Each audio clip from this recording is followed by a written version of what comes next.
प्रिय छात्रों, नमस्कार। जैसा कि आपको पता ही है कि लॉकडाउन के चलते हमारा जो शैक्षिक सत्र 1 अप्रैल से शुरू हुआ है, उसमें पारंपरिक तरीके से कक्षाओं में शिक्षण कार्य संभव नहीं हो पा रहा है, जिसके कारण आपकी जो शैक्षिक गतिविधियां हैं वो फिलहाल बाधित हैं। सरकार की मंशा है कि छात्रों की शैक्षिक गतिविधियां किसी भी प्रकार से प्रभावित न हों और वर्तमान में जो अनेक प्रकार की तकनीकी सुविधाएं उपलब्ध हैं, सोशल मीडिया के प्लेटफॉर्म्स उपलब्ध हैं, उनके माध्यम से छात्रों को शिक्षण सामग्री उपलब्ध कराई जाए, ऑनलाइन शिक्षण कार्य किया जाए।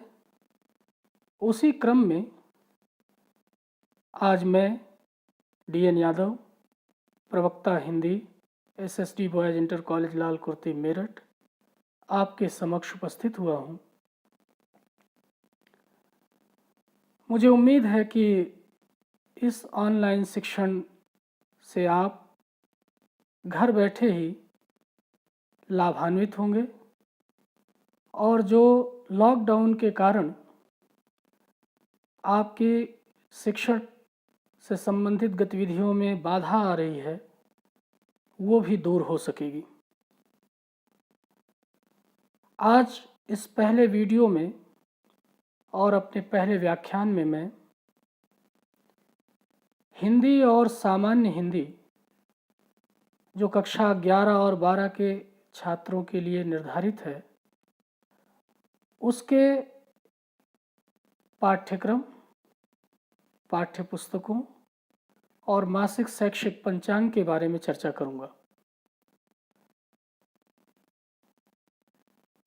विषयों पर व्याख्यान के वीडियो अपलोड करने से पहले मेरी ये मंशा है कि कक्षा 11 और 12 के छात्र हिंदी और सामान्य हिंदी विषय के संबंध में एक सामान्य जानकारी प्राप्त कर लें। उसके पश्चात पाठ्य वस्तु पर चर्चा हो और व्याख्यानों का सिलसिला आगे बढ़े। तो सबसे पहले उत्तर प्रदेश माध्यमिक शिक्षा परिषद द्वारा कक्षा 11 एवं 12 हेतु निर्धारित हिंदी और सामान्य हिंदी के पाठ्यक्रम से संबंधित हिंदी और सामान्य हिंदी की जो पाठ्य पुस्तकें हैं, पाठ्यक्रम है और मासिक शैक्षिक पंचांग है, उसकी चर्चा की जाए। प्रिय छात्रों, जैसा कि आपको पता है और विशेष रूप से जो छात्र इस वर्ष कक्षा 12 में आने वाले हैं, उन्हें पहले से ही ये बातें पता होंगी। फिर भी एक बार मैं पुनः स्मरण कराने के लिए ये वीडियो बना रहा हूँ, ताकि उन्हें उनके पाठ्यक्रम से संबंधित स्पष्ट और सुव्यवस्थित जानकारी मिल जाए। आप जानते हैं कि उत्तर प्रदेश माध्यमिक शिक्षा परिषद द्वारा 2 प्रकार से हिंदी का पाठ्यक्रम निर्धारित किया गया है। पहला है हिंदी, जिसे सामान्य तौर पर साहित्यिक हिंदी भी कहा जाता है, और दूसरा है सामान्य हिंदी। दोनों के लिए पुस्तकें एक जैसी ही हैं। हिंदी में जहाँ उन पुस्तकों में संकलित समस्त पाठों का अध्ययन करना पड़ता है, वहीं सामान्य हिंदी में कुछ अध्यायों को छोड़ दिया जाता है, वे पाठ्यक्रम में निर्धारित नहीं है। तो यहाँ जिन पुस्तकों की चर्चा की जा रही है, वे हिंदी और सामान्य हिंदी दोनों के लिए ही निर्धारित हैं, उपयोगी हैं। दोनों के ही पाठ्यक्रम में इन पुस्तकों का अध्ययन किया जाना है। तो आप देख सकते हैं कि निर्धारित पाठ्य पुस्तकें जो हैं वे कुल मिलाकर के 6 हैं। पहली पुस्तक का नाम है गद्य गरिमा, जो माध्यमिक शिक्षा परिषद उत्तर प्रदेश प्रयागराज द्वारा अधिकृत प्रकाशक के द्वारा प्रकाशित होती है। गद्य गरिमा शब्द का अर्थ अगर हम समझने की कोशिश करें तो उससे ये भावार्थ निकल कर बाहर आता है कि इस पुस्तक में हिंदी साहित्य के उत्कृष्ट गद्यकारों की महत्वपूर्ण रचनाएं संकलित की गई होंगी। जी हाँ, बिल्कुल ऐसा ही है। गद्य गरिमा पुस्तक में हिंदी साहित्य में जो उत्कृष्ट गद्य उपलब्ध है, जो मानक गद्य उपलब्ध है, वही निबंध के रूप में, व्यंग्य के रूप में, रिपोर्टाज के रूप में, यात्रा संस्मरण के रूप में गद्य गरिमा पुस्तक में संकलित कर दिया गया है। दूसरी पुस्तक है काव्यांजलि। काव्यांजलि शब्द का अर्थ ही है काव्य की अंजलि। जैसे जुड़े हुए हाथों के बीच में पुष्प होते हैं, अंजलि में जिस प्रकार से पुष्प होते हैं, ठीक उसी प्रकार से इस पुस्तक में काव्य पुष्प हैं। भक्ति काल से लेकर के आधुनिक काल तक का जो भी काव्यात्मक साहित्य उपलब्ध है, उस साहित्य की चुनिंदा रचनाएं, महत्वपूर्ण कवियों की, प्रतिनिधि कवियों की रचनाएं इस पुस्तक में संकलित हैं। तीसरी पुस्तक है कथा भारती। कथा भारती पुस्तक 10 कहानियों का एक संग्रह है। कथा भारती, भारती भारत में रहने वाले लोग, भारत की संतानें। तो ये पुस्तक उन कहानियों की पुस्तक है जो भारतवासियों के सुख दुख, आचार विचार, जीवन दर्शन से जुड़ी हुई हैं। चौथी पुस्तक है संस्कृत दिग्दर्शिका। संस्कृत दिग्दर्शिका पुस्तक संस्कृत के गद्य और काव्य पर केंद्रित है। आप अच्छी तरह से जानते हैं कि हिंदी की अच्छी जानकारी के लिए संस्कृत को जानना भी आवश्यक है।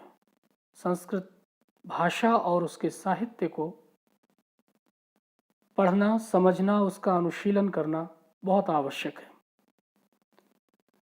संस्कृत दिग्दर्शिका संस्कृत की दिशा को दिखलाने वाली है। संस्कृत भाषा और उसके साहित्य की दिशा को दिखलाने वाली है, उसकी ओर संकेत करती है। इस पुस्तक में संस्कृत साहित्य के चुनिंदा काव्य और गद्य एकत्रित करके संकलित किए गए हैं। पांचवी पुस्तक है कुहासा और किरण। ये नाटक की पुस्तक है। विष्णु प्रभाकर इसके लेखक हैं। 1975 के भारतीय समाज, उसकी राजनीति पर ये पुस्तक केंद्रित है। बहुत ही रोचक संवादों से युक्त है। और छठी जो पुस्तक है वो है श्रवण कुमार, खंड काव्य है। ये खंड काव्य 10 सर्गों में विभक्त है। श्रवण कुमार मातृ पितृ भक्त किंवदंती पुरुष के ऊपर ये केंद्रित है। पिछले सत्र से माध्यमिक शिक्षा परिषद उत्तर प्रदेश द्वारा कुहासा और किरण नाटक को कक्षा 11 के लिए और श्रवण कुमार खंड काव्य को कक्षा 12 के लिए निर्धारित कर दिया गया है। इससे पूर्व ये दोनों पुस्तकें भी दोनों ही कक्षाओं में पढ़ाई जाती थीं, लेकिन पिछले सत्र से ये बंटवारा कर दिया गया है। इन पुस्तकों के अतिरिक्त सामान्य हिंदी के छात्रों को, हिंदी के भी छात्रों को भी संस्कृत और हिंदी व्याकरण के लिए कुछ सहायक पुस्तकें भी पढ़नी पड़ती हैं। हालांकि इन्हीं पुस्तकों के परिशिष्ट में हिंदी और संस्कृत का व्याकरण भी उपलब्ध है।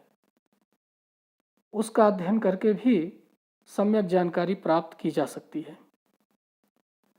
तो ये तो रही बात सामान्य हिंदी और हिंदी की पाठ्य पुस्तकों की। अब आगे हम चर्चा करने वाले हैं कि माध्यमिक शिक्षा परिषद उत्तर प्रदेश द्वारा इन पुस्तकों में जो पाठ्य वस्तु निर्धारित की गई है उसका स्वरूप कैसा है, वो क्या क्या है।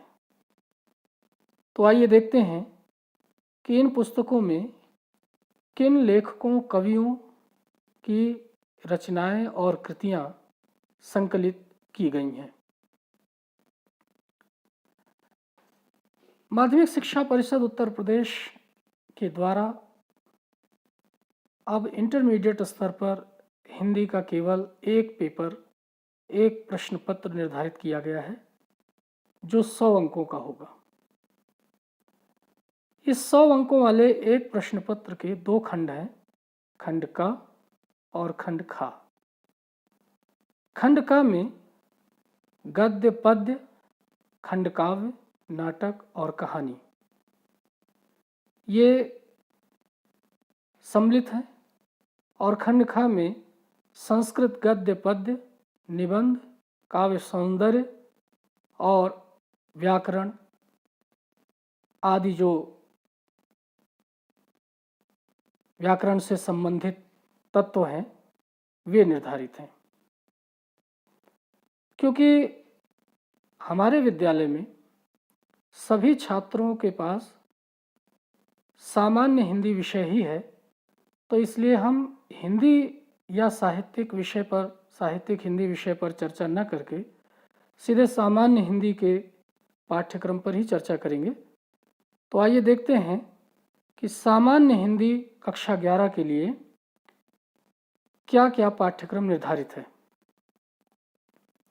तो खंड का जो 50 अंकों का है उसके क्रमांक 1 पर या इकाई 1 में हिंदी गद्य साहित्य का इतिहास का अध्ययन किया जाना निर्धारित किया गया है। इस क्रम में, इस इकाई में गद्य की पाठ्य पुस्तकों में दिए गए पाठों पर आधारित विभिन्न कालों के युग प्रवर्तक, लेखक एवं उनकी रचनाओं से संबंधित वस्तुनिष्ठ प्रश्न पूछे जाएंगे।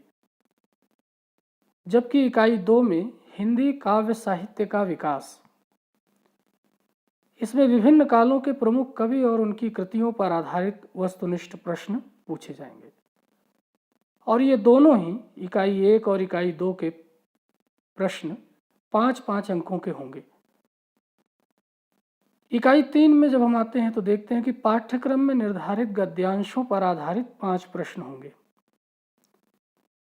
नए पैटर्न के अनुसार 2 गद्यांश दिए गए होंगे विकल्प के रूप में, और उन गद्यांशों के 5-5 प्रश्न दिए गए हैं। इन 5-5 प्रश्नों के उत्तर देने हैं और प्रत्येक प्रश्न 2-2 अंकों का होगा। तो इस तरह से गद्य और पद्य दोनों मिला करके पूरे 20 अंक के ये काव्यांजलि और गद्य गरिमा से प्रश्न आएंगे। ये प्रश्न कैसे होंगे, किस प्रकार के होंगे, इसकी चर्चा अगले वीडियो में की जाएगी।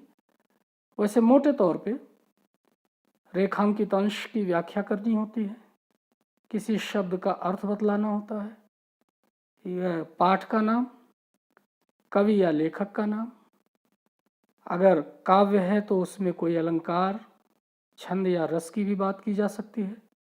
तो इस प्रकार से 5 प्रश्न पूछे जाएंगे। आगे हम चलें तो देखते हैं कि इकाई जो 5 है या क्रम संख्या 5 है, उसका जो क खंड है उसमें लेखकों का साहित्यिक परिचय और उनकी कृतियों के बारे में प्रश्न पूछा जाता है, और इसकी शब्द सीमा अधिकतम 80 शब्द है। ये 3 और 2 5 अंक का होता है। 3 अंक साहित्यिक परिचय के लिए और 2 अंक कृतियों के संबंध में उल्लेख करने पर प्राप्त होते हैं। ठीक इसी प्रकार से क्रम संख्या 5 के ख में कवियों का साहित्यिक परिचय और कृतियों के बारे में जानकारी देनी होती है और इसमें भी अधिकतम शब्द सीमा 80 शब्द है। ध्यान रखिए कि यहाँ पर जीवन परिचय नहीं बल्कि साहित्यिक परिचय पूछा गया है। जीवन परिचय और साहित्यिक परिचय में क्या अंतर है, ये जब हम आगे वीडियो बनाएंगे इस विषय पर तो उस पर विस्तार से चर्चा करेंगे। क्रम संख्या 6 देखें। पाठ्यक्रम में निर्धारित कहानियों का सारांश एवं उद्देश्य पर आधारित प्रश्न और इसकी भी शब्द सीमा है अधिकतम 80 शब्द। सामान्य हिंदी में कक्षा 11 में कुल 4 कहानियां हैं। उन चारों कहानियों में से या तो उनका सारांश पूछा जा सकता है या उनके उद्देश्य के बारे में प्रश्न किया जा सकता है। कभी कभी मुख्य पात्रों के चरित्र पर भी प्रश्न आ जाते हैं। तो इसे भी बहुत ही संक्षेप में निर्धारित शब्द सीमा 80 शब्दों के अंदर ही लिखना होता है, उसका उत्तर देना होता है। आगे अगर हम बढ़ते हैं तो देखते हैं कि क्रम संख्या 7 में निर्धारित नाटक की कथा वस्तु एवं प्रमुख पात्रों का चरित्र चित्रण और इसकी भी शब्द सीमा अधिकतम 80 शब्द है। ध्यान रखिए कि परिषदीय परीक्षा में कई नाटकों का उल्लेख प्रश्न पत्र में होता है। हमें जिस नाटक को हमने पढ़ा है, जो हमारे जनपद में निर्धारित है, उस नाटक के प्रश्नों का उत्तर देना है। और प्रमुखता से 2 तरह के प्रश्न नाटकों से संबंधित होते हैं।